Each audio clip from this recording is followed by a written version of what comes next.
ఎక్కువజాము ప్రార్థన శక్తివంతమైన ప్రార్థన.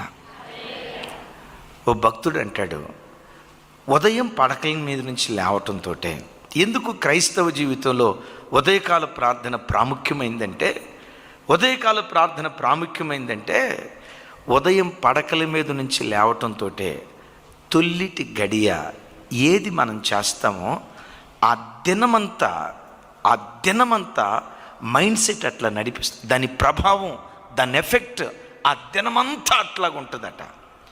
ఉదయం లేవటంతో ఒక్క అర్ధగంట ప్రార్థన చేసుకొని, ఒక్క అర్ధగంట దేవుని వాక్యం చదువుకొని, ఉదయం పడకల మీద నుంచి లేవటంతో నీ చిన్న ప్రార్థన గదిలో నువ్వు గెలిస్తే ఆ దినం ఎక్కడికి వెళ్ళినా విజేతగా దేవుణ్ణి ఊరేగిస్తాడు. ఉదయం ప్రార్థన గదిలో నువ్వు ఓడిపోతే ఆ దినం ఎక్కడికి వెళ్ళినా నువ్వు ఓటమిని అనుభవించేటువంటి వ్యక్తిగా దేవుని సన్నిధిలో మిగిలిపోయే ప్రమాదం ఉంది. ఒక్క మాట చెప్తాను. అయితే ఉదయం ఒక అర్ధగంట ప్రార్థన చేసి, సాయంత్రం ఒక అర్ధగంట ప్రార్థన చేసి, అమ్మయ్యా ఈరోజు గంట సేపు ప్రార్థన చేశా, అట్లా కాదు.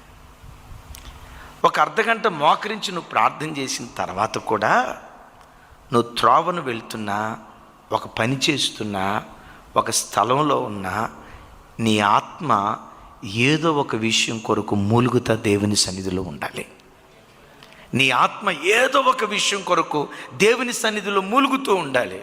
ఒక క్రైస్తవుడిని ఒక భక్తుడు ఇలా పోలుస్తూ మాట్లాడతాడు. సముద్రంలో ప్రయాణమై వెళ్ళే ఓడ బరువులు మోసుకుంటూ వెళ్తుందా, ఖాళీగా వెళ్తుందా?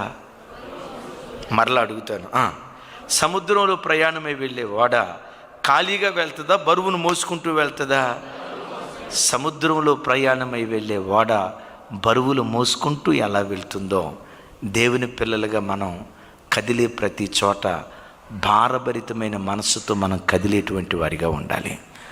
ఏదో ఒక విషయం కొరకు మన అంతరంగం దేవుని కొరకు మూలుగుతూ ఉండాలి. ఈ మాట చెప్పి ప్రార్థన చేస్తాను. అరుపులతో కేకలతో చేసే ప్రార్థన కంటే మూలుగులతో చేసే ప్రార్థన ఒక శక్తివంతమైనటువంటి ప్రార్థన.